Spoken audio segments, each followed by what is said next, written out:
4 years na nga paso ang ating PRC ID. I'm a nurse by profession and matagal ko nang hindi na pa-practice ang aking pagiging nurse and then nag-pandemic pa. So talaga namang hindi ko naasikaso yung pag-renew ng aking PRC ID.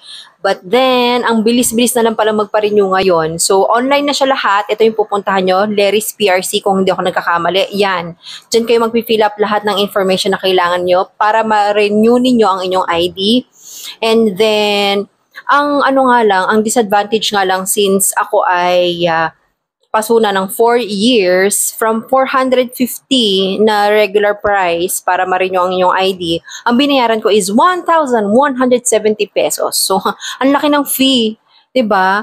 Diyos ko. So, kung moral lesson, wag magpapaso, wag magpa-expire kasi ang laki ng alam mo yung parang 3 beses na nagmahal yung ID. Ito nga pala yung picture na ginamit ko. Ayan, from this picture naging ganyan na siya. Kung gusto mo malaman kung paano ako nag-edit ng aking picture sa aking PRC ID, ayan, mag-comment na lang kayo kung gusto niyo malaman kung paano ko inedit yan kasi para sa ibang video na lang para hindi masyadong mahaba tong video na to. Kung ako sa inyo, magpa-renew na kayo. Ang bilis na lang magpa-renew ngayon ng PRC ID.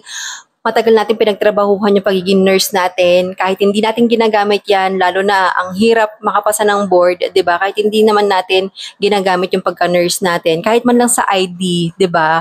Is updated tayo. Magamit natin since ang PRC ID ay valid ID. Ang hirap pala no kasi nag-ano ako ngayon, apply ako ng work as a VA, ayan.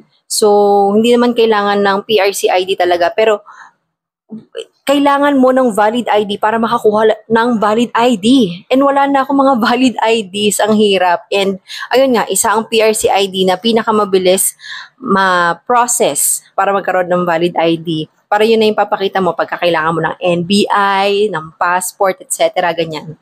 So, sa mga lahat na mag-renew na, ang dali-dali na lang. Wala pang 5 minutes, makukuha mo na yung yung ID mo. So, pag from Nueva Ecija ka sa Cabanatuan, SM City Cabanatuan, 3rd floor, doon po kinukuha ang ating ID. Ayan. So, good luck sa mga kukuha.